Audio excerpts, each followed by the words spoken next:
ya está conectado. A ver, para darle la bienvenida al abogado. ¿Qué tal, José? ¿Cómo estás? Antes que nada, muy buenos días y muchas gracias por acompañarnos aquí en Pasajeros. No, gracias a ti, Bruno, y buen día a todos los televidentes. Ok, hoy día para hablar de un tema, a ver, que tiene relación con una temática que ha sido sumamente sensible, un caso que sin duda está en todos los medios, un caso que se dio con respecto a la violación de 5 supuestos cómplices, obviamente, que están involucrados en esta situación. Pero el tema que nos trae hoy es la acción del lenguaje jurídico, ¿no? A ver, ¿cuál es este campo de acción que tiene, reitero, el lenguaje jurídico, doctor Campos? Sí, eh, gracias por la invitación y ver que ante las últimas declaraciones que ha habido, bueno, no en esta semana, sino que siempre se ha propalado, sino que de una forma podría decirse que se hace viral por este medio o esta red comunicativa. Entonces, vemos que el lenguaje jurídico no escapa, obviamente, o no se independiza netamente al igual que las normas regulan una vida social, el lenguaje también del profesional también tiene que ser de alguna manera cauto, prudente, reservado, entendiendo que hay dos tipos de dignidad, ¿no? Entendiendo la dignidad ontológica propiamente del ser humano, que es inalterable, incuestionable, por el solo hecho de ser humano, ya tiene una dignidad ontológica, es decir, como ser humano, ¿no? Y tiene derecho a la defensa y todo lo demás. Y por el otro lado, la dignidad moral, la que obviamente se va alterando, pero se va alterando a través, obviamente, de la sociedad, la cual va catalogando ciertas conductas y que obviamente eso depende de ciertos convencionalismos, por así decirlo, dentro de un determinado estado o de una determinada comunidad, ¿no? Correcto. A ver, el tema de esta entrevista, se podría decir que es la prudencia jurídica, ¿no? ¿Qué determina, qué límites, hasta dónde llega la prudencia jurídica, doctor? La prudencia, y muy buena la pregunta, la prudencia proviene del término griego phronesis, ¿no? O phronimos, y por lo tanto significa es decir, no comportarse, es decir, comportarse con mucha razón, podría decirse, o en este caso, ver la forma, yo diría, más razonable para poder desenvolverse en una determinada sociedad, ¿no? Y esto, ¿por qué? Porque si vamos a hablar en este caso de acuerdo a la ética, por decirlo de esta manera, hay un ethos que podría confundirse en cuanto a la virtud que tiene un ser humano, es decir, como modelo de conducta, y otra es en cuanto a la palabra. En este caso, yo creo que hay que enfocarlo de acuerdo al enfoque que tiene la palabra y que merece una reflexión. Justamente el hecho de propalar ciertas, ciertos elementos Claro. o ciertas adjetivizaciones, ¿no? Porque son adjetivos o ciertas cualidades a una persona, obviamente en una determinada comunidad necesita una reflexión, pero ello no se aprende, obviamente no hay un catálogo de la virtud, ni tampoco hay un tema propiamente de la virtud, sino que ese es el ejercicio del día a día como ser humano, ¿no? Correcto. A ver, entre las pruebas acreditadas en un caso, en un proceso, después vamos a hablar de repente un instante de lo que ha significado este caso emblemático del que todos manejamos, y de algunos dichos y de algunos comentarios desafortunados, pero a ver, por eso un poco le hacía la consulta sobre la prudencia. ¿Cuál es el tope que tiene una prudencia y si es que en fin, amerita los castigos? Porque acá tiene que ver, sin duda, el tema con un poco el sentido común de los abogados, en este caso de la defensa, ¿no? ¿Hasta dónde llega esta capacidad que tiene un abogado para defender, intentando, obviamente, cambiar los medios o en todo caso, justificarlos. Claro. Yo creo que tiene desde dos puntos que se puede mirar esto, entendiendo que hay una norma que nos dice cómo debemos comportarnos profesionalmente, ¿no? Ujú. Que obviamente es la ética del abogado. Y hay, por otro lado, el hecho de convivir en una determinada sociedad y que eso también puede ser tipificado por el derecho penal. Pero utilizarlo eso como un argumento de defensa, no solamente creo que se comete una falacia, ¿no? Y ni siquiera podría ser que se apele a términos de vaguedad o en términos de ambigüedad. Claro. Entonces, dentro de lo que ha sucedido, el texto propalado, en este caso, por los medios de comunicación, por los diarios y todo, ante esta defensa argumentativa, donde la gravedad es una menor, perdón, es una señorita de 21 años, Correcto. pero sin embargo, hacer una construcción de argumentos va más allá de una simple explicación, va más allá de una simple razón, que podría ser 2 más 2 es 4, y que en muchas cosas podría ser incluso consistente, pero que no es coherente. Y ahí viene la diferencia. Uno puede ser consistente en sus palabras, es decir, que tengan un soporte, por así decirlo, Claro. pero en este caso no es coherente dentro de los usos, las costumbres o las convenciones de una determinada sociedad. Entonces, justamente donde estamos en un tema muy sensible, donde hay que cuidar mucho, reflexionar sobre nuestras palabras, entendiendo también el contexto en la cual obviamente es una menor, perdón, es una señorita agraviada, Sí, en donde hay una pluralidad de agentes, donde la sociedad obviamente muestra su indignidad, pero desde el punto de vista moral, nadie niega obviamente el término de la dignidad ontológica que puede tener como ser humano, pero en cuanto a la dignidad moral, obviamente que esta está siendo mellada al propalar ciertos tipos de palabras que pueden, en este caso, yo creo que ni siquiera para apelar al contexto, porque prácticamente está haciendo uso de esas palabras mediante una defensa pública, ¿no? Correcto. O una defensa privada. Y es por ello, me parece que incluso el Código Penal lo sanciona, ¿no? No. Correcto, ahí justo quería llegar, porque a ver, la frase, obviamente, desde todo punto cuestionable, criticable, porque finalmente hay una línea muy delgada, muy sensible, que tiene que ver con el consentimiento, ¿no? Que es un poco lo que desarrolla la defensa. La frase le gusta la vida social, ¿no? Y esto tiene un concepto negativo, sin duda, para el derecho. Exacto. O sea, es decir, definitivamente la palabra, por eso, y obviamente es muy válido decir que todo texto debe estar dentro de su contexto, ¿no? Si utilizamos esa palabra dentro de la relación de padres a hijos, está muy bien, porque quizás la libertad no es libertad in extreme, y más aún que ahora hay que cuidarnos con esta pandemia y todo ello, entonces Correcto. es un contexto adecuado quizás. Pero si estamos en un contexto donde presuntamente hay una violación por una pluralidad de agentes y voy a declarar en un medio de comunicación y voy a utilizar como un argumento de defensa que ni siquiera sería una falacia, ni siquiera sería una ambigüedad que nos pueda causar, ni siquiera un término vago, indeterminado, impreciso, entonces, desde el punto de vista, me parece eso inapropiado y que incluso acá creo que hay que poner al menos 3 puntos. ¿Qué es?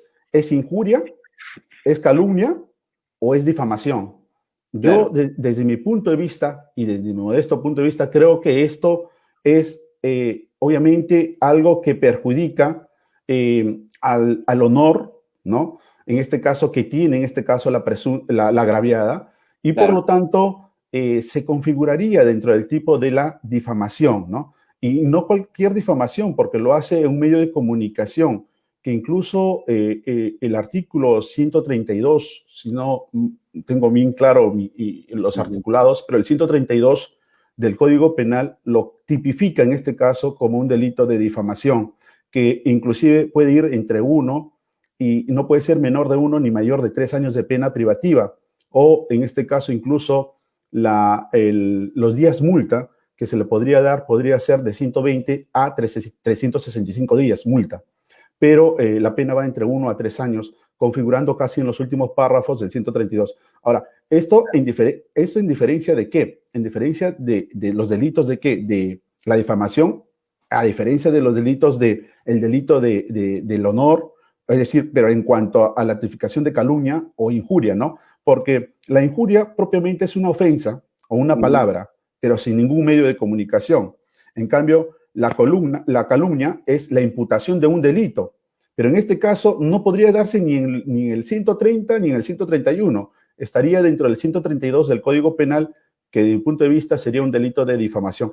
Más allá también, obviamente, del Consejo de Ética, que esto, y ya creo que por las noticias propaladas, ya está, obviamente, en proceso de investigación, ¿no?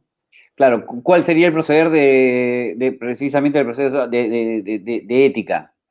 Claro, el Consejo de Ética obviamente tiene que, es decir, hacer todo este procedimiento administrativo sancionador, porque es un proceso administrativo sancionador, claro, en cuanto a la inconducta de un determinado profesional, porque son inconductas dentro de sus funciones como abogado, ¿no? En donde obviamente se tendrá que analizar el texto dentro del contexto en el cual se ha hablado. Y esto obviamente, que incluso desde mi punto de vista, va también desde una acción privada que puede poner la agraviada directamente a través de una querella, ¿no? Y enfocándolo desde el punto de vista del 132 del Código Penal por el tema del delito de la difamación y agravada. Pero en este caso, concordando también con el nuevo Código Procesal Penal, que es el 459 del nuevo código, ¿no?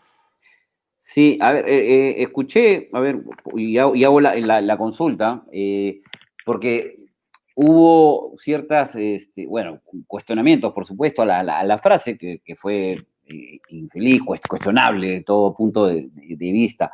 Y se habló de la palabra incluso hasta de complicidad. ¿Llega a adquirir este término al tratar con esta frase un poco de difamar, por supuesto, a la otra versión? Es decir, que las palabras del abogado, ¿no? De estos presuntos imputados, presuntos culpables, obviamente que, y digo esto presuntos, ¿por qué? Porque también tienen que tener, claro, investigación, ¿no? Justamente eso es la dignidad ontológica, respetarlo como ser humano y que se defienda con las garantías mínimas, pero que la dignidad social, este sujeto ya la ha perdido. Y ese es, como tú dices, una línea gris, ¿no? Que uno puede inclusive, si no lo pone en el contexto de la palabra, esto se puede descontextualizar y obviamente que inclusive puede ser materia de sanción administrativa y sanción penal.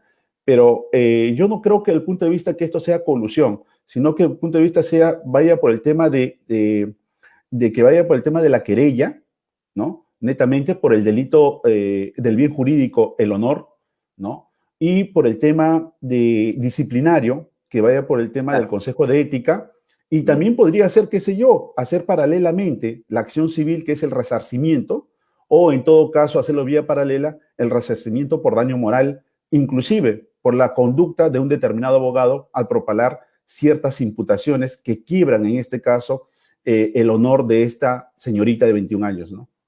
Correcto, correcto. Y lo ha dicho bien, claro, estamos utilizando este caso que hoy ha sido y que es titular de los diferentes diarios, está de moda y boda, pero en realidad esto es en general, y por eso tocábamos esta temática como la prudencia jurídica, y sí, era interesante saber qué grado de penalización tendrían estos argumentos desvariados, ¿no? Claro. Exactamente. Al parecer, la prudencia, como el término de phronesis en griego, está dentro de la virtud cardinal, ¿no? Porque recordemos que las virtudes, las virtudes ordinarias, ¿no? Como por ejemplo, que es la justicia, la templanza, que es la fortaleza, y el último, obviamente, que es la prudencia, y no por ser el último llega a ser el más importante incluso. Creo que la prudencia regula todos los aspectos dentro de la fenomenología del ser humano, ¿no? Y que esto obviamente viene desde el punto de vista no solamente a ser analizado dentro de la praxis, sino desde el punto de vista teórico, como la reflexión en las palabras de un profesional que obviamente defiende al justiciable, ¿no? Correcto. Y además, claro, ya desde un punto de vista que tiene que ver con el proceso, o sea, ¿qué medios probatorios podría tener una frase como la que utilizó? Le gusta la vida social, o sea, ¿de qué manera puede probar? Como, ¿basado en qué? Claro, específicamente ahí es bien interesante porque el artículo 233 y 234 nos hablan de los documentos, pero los documentos no es todo escrito, sino también es un objeto. Entonces, si estamos en un proceso civil, necesariamente por un resarcimiento del daño moral, tendría que utilizarse los medios probatorios como objetos, es decir, en este caso un audio, un video, y además que es un hecho público notorio. Ahora, pero si estamos netamente de la pretensión penal al interponer una querella, una acción privada por el delito de difamación, es bien claro ahí y bien preciso, y es lo interesante de nuestro Código Penal, que el 134, el inciso 3, específicamente dice que ahí no hay que probarlo porque es un hecho notorio y público. Es decir, ya está probado, porque obviamente esto lo ha propalado en un medio de comunicación. Y es eso la distinción que hay que distinguir, porque a veces un sujeto puede decir, me has injuriado, me has calumniado o me has difamado. Entonces uno dice, oye, ¿en qué concepto? A ver, si los delitos del honor o el término de proteger el bien jurídico, que es el derecho al honor, ¿cómo se diferencia ello? Es que lo que pasa es que la injuria se da obviamente por la ofensa o una palabra, ¿no? Que mella el honor, pero que no es obviamente en una masa de comunicación, pero que se restringe o exceptúa en este caso la imputación de un delito. En cambio, si alguien ofende atribuyendo un delito a otro sin probarlo, sin decirlo, eso ya es calumnia. Eso es calumnia, pero no es injuria. Injuria puede ser cualquier palabra, cualquier ofensa, pero en cambio, la calumnia sí es imputarle un delito a sabiendas que no lo ha cometido o se demuestra que no lo es. Pero en cambio, ese es entre injuria y calumnia. Pero en este caso, desde mi punto de vista, es totalmente la difamación, porque lo ha hecho en un medio público, porque hay una pluralidad de agentes, porque ha habido entre el perjuicio, obviamente, de su honor, ¿no? En querer argumentar, hacer un argumento, una construcción que obviamente esto va más allá de una actitud, de una defensa de un abogado, porque el abogado construye en base a premisas que pueden ser verificables o no. Y es eso lo que debemos entender, que un proceso no es llegar a la verdad, sino que un proceso es verificar si las premisas que dice tal persona son ciertas o no a partir de los hechos. Y es por eso que el juez se pone o el fiscal en un tema de percepción de lo que está ahí en la realidad o de lo que yo estoy percibiendo. Y a fin de que no haya eso, obviamente él tiene que verificar. ¿Y cómo se verifica? Mediante medios probatorios. Pero para ello, entonces, no podemos decir si esa premisa es verdad o es falsa. Creo que incluso ese es un término muy de la modernidad de René Descartes, del siglo XVII, que hasta ahorita, hasta la fecha, decimos que los procesos es llegar a la verdad. Solamente es verificable, es decir, construir a partir de hechos, que obviamente eso es lo que nutre a toda esta mecánica jurídica, y ver si son verificables o no, y por lo tanto persuadir al magistrado, donde uno no solamente verifica lo que alega a las partes, sino que también los hechos que este caso tiene que contextualizarse dentro de la escena del caso en concreto. Entonces, me parece que incluso no podría ni catalogarse como argumento de defensa, porque obviamente eso está descontextualizado, porque no tengo al frente ni al fiscal, ni al comisario, ni al juez. Entonces, ¿a fin de qué hago ese tipo de inconductas funcionales? Y que en todo caso esto obviamente es materia de que se ha vislumbrado, porque obviamente hoy por hoy están las redes, están los medios virtuales, y hay que ver que en todo caso esta virtualidad no es la madrastra obviamente de las eras que ha pasado el hombre. Muy por el contrario, es un medio que sirve para comunicarnos, es para contrastar obviamente inconductas funcionales como esta, es para causar sensibilización en una comunidad determinada, ¿no? Claro, entonces a considerar el acusarlo de difamación y qué otras sanciones podría tener un abogado, digamos, no simplemente subrayando este caso, sino, digamos, en la vertiente y en las posibilidades que se dan casos similares. Claro, si es en cuanto como a este típico de casos, se puede analizar desde un punto de vista de la inconducta funcional, como hemos dicho y hemos reiterado, a través del Consejo de Ética, ¿no? Ujú. Que en este caso ni siquiera la decana del Colegio de Abogados de Lima podría intervenir, porque obviamente hay un consejo determinado para que procese con las garantías mínimas para poder en este caso llegar a una proporcionalidad desde que puede ser suspenderlo, perdón, amonestarlo hasta la suspensión, obviamente de la colegiatura o del ejercicio, que eso va a depender de la deliberación. Justamente la deliberación es otro tema de ser prudentes, porque obviamente tiene que, en este caso, cuantificar la sanción que quizás le pueda, en el caso que se haya demostrado que sí constituye la inconducta funcional. Pero ese es en cuanto al tema del Consejo de Ética que hemos venido diciendo reiteradamente. A nivel penal ya hemos dicho que es un tema de querella, al nivel civil que hemos dicho que es un resarcimiento por daño moral, que en Correcto. este caso ahí viene el dilema porque como está en el ejercicio de sus funciones, el resarcimiento es contractual o extracontractual. Claro que obviamente contractual será para su cliente y también para el colegio de abogados, pero en este caso ya tendrá que ser un enfoque en base al 1322 del Código Civil o en este caso 1985 cuando se habla del daño moral. Pero más allá de esto, creo, Bruno, pasa por un tema de reflexionar nuestras palabras, ¿no? No solamente en ese contexto, Correcto. sino cada vez buscar la mejor versión, no solamente como profesional, sino también como padres, como... Todos nos podemos equivocar, pero en este caso, creo que en el ejercicio de las funciones donde tratamos de o bien administrar justicia Claro. o en este caso defender a un justiciable, creo que hay que ser muy cautos, reflexionar sobre las palabras, ser muy prudentes, por eso viene lo que es la frónesis, es decir, tener la parte razonable o ponerlo en el contexto de los logos, del conocimiento, de ser muy cauto, ¿no? A la hora de emitir un juicio, porque Claro.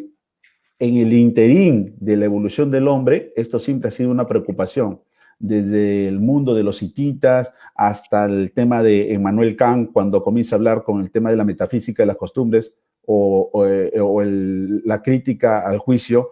Es decir, vamos a ver que siempre ha sido una preocupación constante en obviamente en un sistema de convencionalidad, de buscar el bien común, de no dañar al otro, de estar en armonía con Claro. toda la sociedad. Hay que reflexionar un poco con nuestras palabras, ¿no? Correcto, además como parte fundamental de un proceso, en este caso un proceso tan sensible, ¿no? Es, Donde se discute el consentimiento, que es una línea muy delgada, muy sensible, y en todo caso acá se trata de casi una aseveración, ¿no? exacto, exacto. Eh, y justamente, mira, qué interesante, porque hay autores en sentido lingüísticamente hablando, Ujú. como por ejemplo, hay un autor, Austin, o hay otros autores que comienzan a hablar que el lenguaje tiene un performance, es decir, que el lenguaje modela conductas. El lenguaje puede ser incluso persuasivo y tan persuasivo que puede hacer que determine ciertos tipos de conductas, entonces, o moldea una sociedad.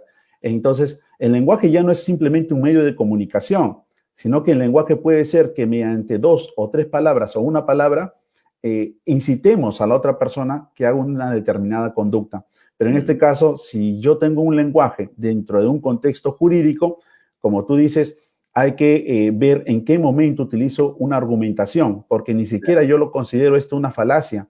Ni siquiera es una falacia para decirle que hoy ha cometido una falacia ad hominem, se ha ido contra la persona. Yo creo Claro. que va mucho más allá, va contra el término de la dignidad, del honor y más sobre todo que a la mujer no se toca ni con un pelo y más aún en este tipo de que obviamente las olas feministas Claro, siempre han estado en desarrollo, pero a nivel escrito, pero no se ha visto a nivel social. Y hoy por hoy, a nivel social, obviamente esto se hace más vidente, por lo tanto, reclaman la igualdad, correcto. no ante los derechos, sino ante el ejercicio, ante la praxis, que esto se lleve en concreto. Entonces, si estamos ante esta situación, creo que resulta totalmente inapropiado emitir ese tipo de comentarios, ni siquiera, y en este caso ni siquiera ha sido un comentario, has hecho como cuestión de eh, disminuir la categoría de mujer Ujú. para así servir de argumento, en este caso, para que obviamente esto me parece